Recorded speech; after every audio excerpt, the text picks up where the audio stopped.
This is a rare Ethiopian Orthodox Bible manuscript, handwritten in Ethiopia's sacred liturgical language, Ge'ez. In the highlands of Ethiopia, hidden within stone churches carved into mountainsides, lies a biblical canon that the Western world never fully embraced. While most Christians are familiar with a Bible containing 66 or 73 books, the Ethiopian Orthodox Tewahedo Church has preserved a collection of 81 books, texts that have remained virtually unchanged for over 1,500 years. Within these ancient pages exists an account of Jesus' resurrection that contradicts everything you thought you knew about those crucial 40 days between his return from death and his ascension into heaven. This is not a story of brief appearances and cryptic messages. This is the story of a divine king who remained on earth to deliver a final, explosive warning to his disciples, a warning so controversial that it was systematically removed from the Western biblical tradition. What you are about to discover is a secret hidden in plain sight, a truth that could rewrite the foundation of Christianity as we know it, and a message that powerful institutions decided the world was never meant to see. The unfiltered canon. To understand why the Ethiopian Bible contains revelations absent from all other Christian traditions, you must first understand Ethiopia's unique position in religious history. While Christianity spread rapidly through the Roman Empire, eventually becoming the official state religion under Constantine in the 4th century, the Ethiopian kingdom of Aksum was developing its own distinct form of the faith in near-total isolation. Protected by mountains, deserts, and distance, the Ethiopian Church evolved independently of Roman influence, political pressure, and the theological debates that would later fracture Christianity into competing factions. This geographical isolation became Ethiopia's greatest asset. When church councils in Rome, Constantinople, and Nicaea were deciding which books belonged in the official biblical canon and which should be excluded, Ethiopia was not at the table. While the Council of Laodicea in 363 CE and the Council of Carthage in 397 CE were establishing the boundaries of acceptable scripture, Ethiopian monks were preserving texts that Rome deemed too dangerous, too mystical, or too revealing to include in the standardized Bible. The result is a biblical tradition that reads like a director's cut of Christianity, a complete and unfiltered collection of early Christian writings that escaped the political editing process that shaped the Western canon. Among Ethiopia's most treasured manuscripts are the Garima Gospels, carbon dated to between 330 and 650 CE, making them among the oldest surviving illuminated Christian manuscripts in the world. These are not copies of copies of copies, degraded through centuries of translation and transcription. These are original texts preserved in Ge'ez, an ancient Semitic language closely related to Hebrew and Aramaic, the very languages spoken by Jesus and his earliest followers. In the Ethiopian canon, you will find familiar books like Genesis, Exodus, Matthew, Mark, Luke, and John. But you will also encounter books that were deliberately excluded from the Western tradition, books that contain cosmologies too complex, prophecies too specific, and teachings too radical for a church that was consolidating power and establishing orthodoxy. The question that haunts scholars is simple. Why were these books removed? And more importantly, what truths do they contain that the institutional church decided were too dangerous to preserve? The lost books. Two texts stand out as particularly controversial in the Ethiopian canon: the Book of Enoch and the Book of Jubilees. Both were known and quoted by early Christians, including the writers of the New Testament itself. Yet both were systematically excluded from the Bibles used by Catholics, Protestants, and Eastern Orthodox Christians. Their survival in Ethiopia represents a direct link to the earliest Christian communities that believed these texts were divinely inspired and essential to understanding God's plan for humanity. The Book of Enoch tells a story that makes most modern Christians deeply uncomfortable. It describes a time before the Great Flood when a group of angels called the Watchers descended to earth and took human women as wives. These unions produced the Nephilim, a race of giants whose violence and corruption became so severe that God decided to wipe the earth clean with a flood. But the Book of Enoch goes further, revealing that these fallen angels taught humanity forbidden knowledge, the secrets of metallurgy, cosmetics, astrology, and weapons of war. In essence, Enoch argues that much of human civilization is built on knowledge stolen from heaven, knowledge that was never meant for mortal hands. The implications are staggering. If the Book of Enoch is true, then humanity's technological and cultural development is not a story of progress, but a story of corruption, a fall from divine grace orchestrated by rebellious angels. It suggests that the systems of power, wealth, and knowledge that govern our world are fundamentally tainted, built on a foundation of spiritual rebellion. It is not difficult to see why a church aligned with earthly kingdoms and imperial power might find this message threatening. The Book of Jubilees is equally subversive. It retells the story of Genesis and Exodus but includes a radically different calendar system, one based on a solar year of 364 days rather than the lunar calendar used by most ancient cultures. This calendar divides the year into 4 equal seasons, each containing exactly 13 weeks, ensuring that every holy day falls on the same day of the week every year. The book claims this calendar was revealed to Moses by the Angel of the Presence, making it the true divinely ordained way to mark time and observe sacred festivals. Why does this matter? Because calendars are power. Controlling the calendar means controlling when people worship, when they gather, and how they understand their relationship to the divine.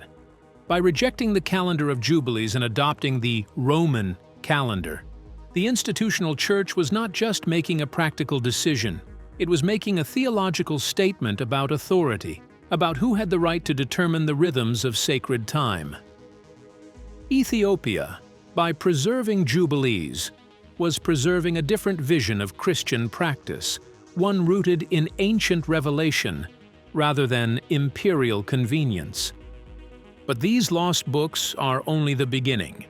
The most explosive revelation in the Ethiopian canon is not about fallen angels or sacred calendars. It is about what Jesus said and did in the 40 days after his resurrection. The 40 days. In the canonical Gospels found in Western Bibles, the resurrection of Jesus is described with remarkable brevity. He appears to Mary Magdalene in the garden, to the disciples in locked rooms, to Thomas who doubts, and to a group of followers on the road to Emmaus. He eats fish to prove he is not a ghost. He gives a few final instructions, and then, 40 days after his resurrection, he ascends into heaven. The accounts are fragmentary, almost hurried, as if the Gospel writers were more interested in proving that the resurrection happened than in explaining what Jesus did during those crucial weeks.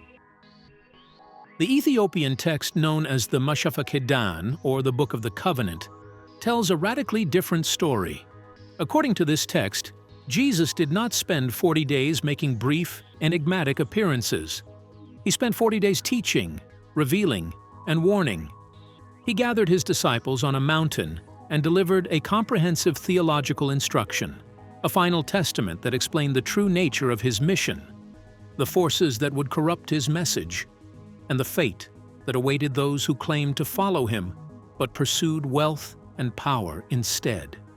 The Mashafa Kedan describes Jesus not as a gentle, reassuring presence, but as a divine king, blazing with authority, delivering prophecies of betrayal and spiritual warfare.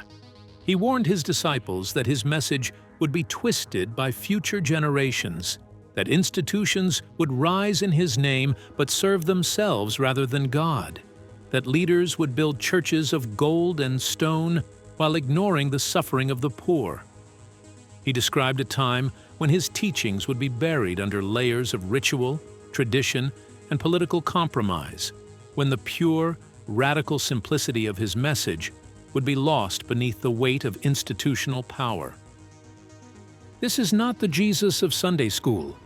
This is a Jesus who foresaw the corruption of his church, who knew that the faith built in his name would become a vehicle for domination rather than liberation, and who gave his disciples explicit instructions on how to recognize and resist this spiritual decay. The text describes him speaking of false teachers who would love gold more than souls, of leaders who would build monuments to themselves while the hungry cry out, and of a time when the true faith would survive not in grand cathedrals, but in the hearts of the humble and the hidden. The question that burns at the heart of this revelation is simple. If Jesus delivered these teachings, if he spent 40 days explaining how his message would be distorted and who would distort it, why do these warnings appear nowhere in the Western Gospels? The answer, according to Ethiopian tradition, is that these teachings were too dangerous to preserve. They named the enemy too clearly. They described the mechanisms of corruption too precisely. They could not coexist with a church that had already become wealthy, powerful, and politically entangled. The Mashafa Kedan was a mirror held up to institutional Christianity, and the reflection was too ugly to bear, so the text was excluded, forgotten, buried, kept alive only in the isolated highlands of Ethiopia, where the church had never fully submitted to Roman authority. The first believers. If the Mashafa Kedan reveals what Jesus taught after the resurrection, another Ethiopian text, the Didaskalia, reveals how the earliest Christians lived in response to those teachings. The Didaskalia is an instruction manual for Christian communities, a guide to the lifestyle and spiritual discipline that defined the first believers. It describes a faith that looks almost nothing like the Christianity practiced in most of the world today. According to the Didaskalia, the first Christians lived in radical simplicity. They shared their possessions communally, refusing to accumulate wealth or claim ownership over material goods. They rejected hierarchical titles and positions of power, insisting that all believers were equal before God regardless of gender, education, or social status.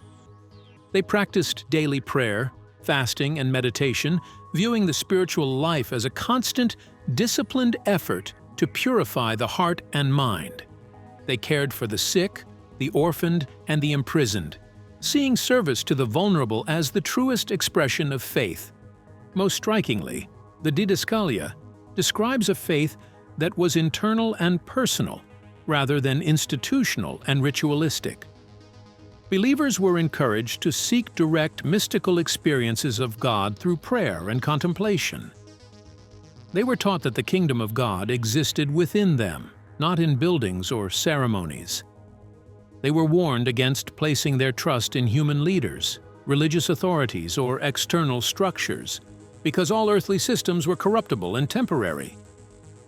This vision of Christianity stands in sharp contrast to the institutional church that would emerge in the centuries following Constantine's conversion.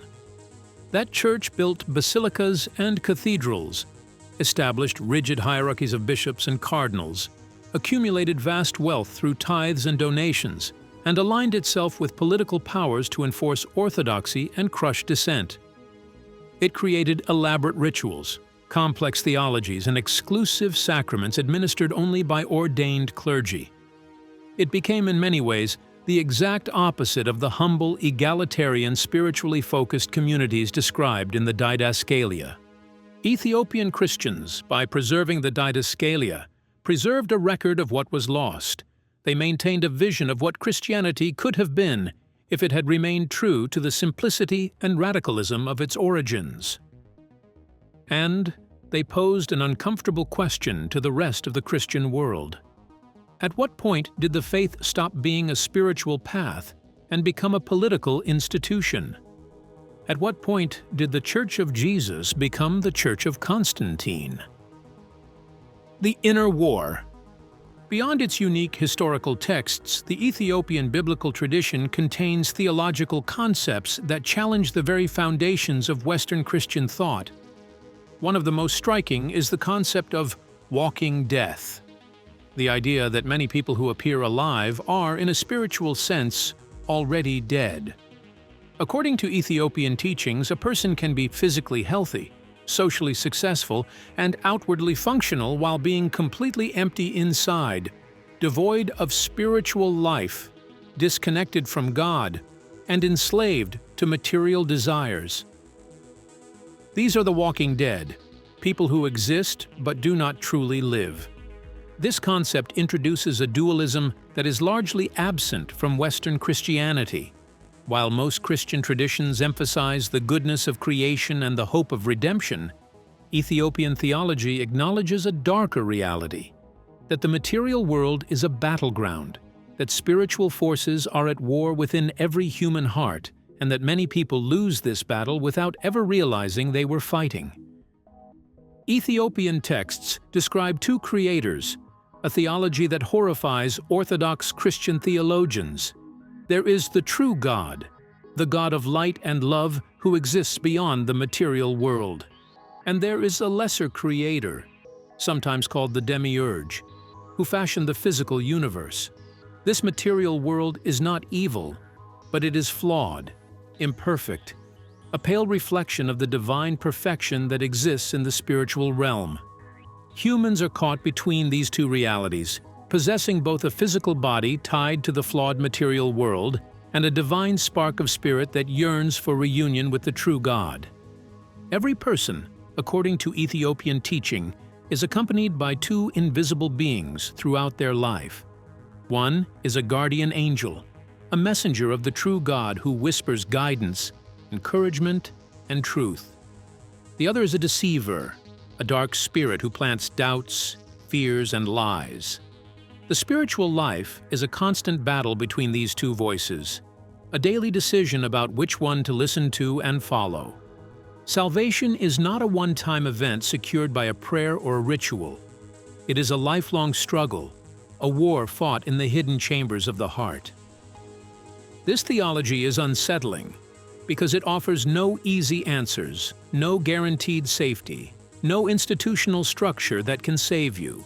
It places the burden of spiritual survival squarely on the individual, demanding constant vigilance, self-examination, and disciplined practice. It suggests that going to church, reciting creeds, and following rules are not enough if your heart remains dark, if you are still listening to the voice of the deceiver, if you have become one of the walking dead. For a church that promised salvation through sacraments and obedience to authority, this message was intolerable. It stripped away the comfort of institutional assurance and replaced it with the terrifying freedom and responsibility of personal spiritual warfare. It is no wonder that these teachings were excluded from the Western canon. They undermined the entire structure of ecclesiastical power. The Ark and the Guardian. Ethiopia's claim to be the guardian of hidden truths is not just theological. It is embedded in the nation's foundational mythology. According to the Kebra Nagast, Ethiopia's national epic, the Queen of Sheba traveled to Jerusalem to meet King Solomon, renowned for his wisdom and wealth. During her visit, Solomon seduced her, and she returned to Ethiopia pregnant with his child. That child, Menelik I, became the first emperor of the Solomonic dynasty, a lineage that claimed unbroken descent from King Solomon and King David, making the Ethiopian royal family part of the same bloodline as Jesus himself. But Menelik did more than establish a dynasty. According to the Kebra Nagast, He traveled to Jerusalem as a young man to meet his father. When he returned to Ethiopia, he brought with him the Ark of the Covenant, the sacred chest containing the stone tablets of the 10 Commandments. The Ark, stolen from Solomon's temple, was hidden in Ethiopia, where it has remained ever since, guarded in the Church of Our Lady Mary of Zion in the city of Aksum. Only one monk, the guardian of the Ark, is permitted to see it.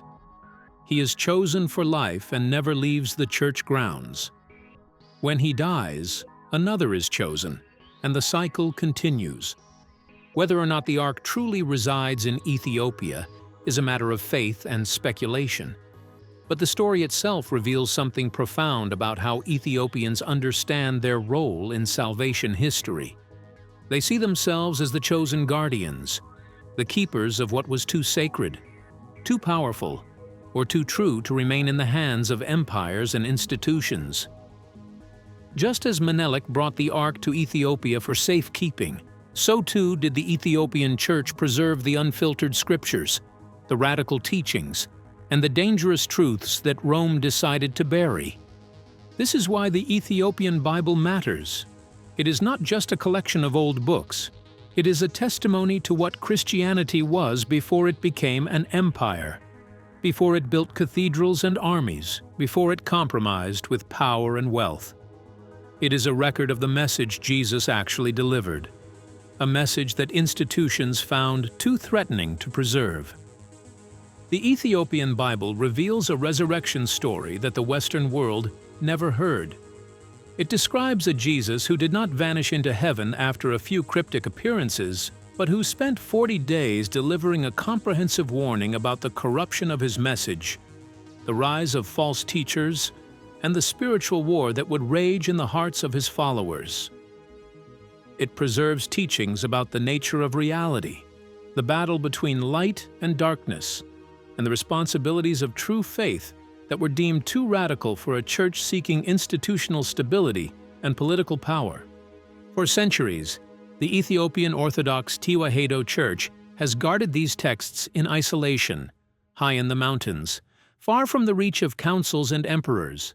Today, as scholars gain access to these ancient manuscripts, the world is beginning to see what was hidden. The question is no longer whether these texts exist. The question is whether we are ready to confront what they reveal. If you found this exploration of hidden history compelling, make sure to subscribe to this channel and hit the notification bell so you never miss our deep dives into the mysteries that challenge everything we thought we knew. Share this video with anyone who has ever questioned the official story, and leave a comment below telling us what shocked you most about the Ethiopian Bible. The truth has been waiting in the highlands of Ethiopia for over 1,500 years. It's time the world finally listened.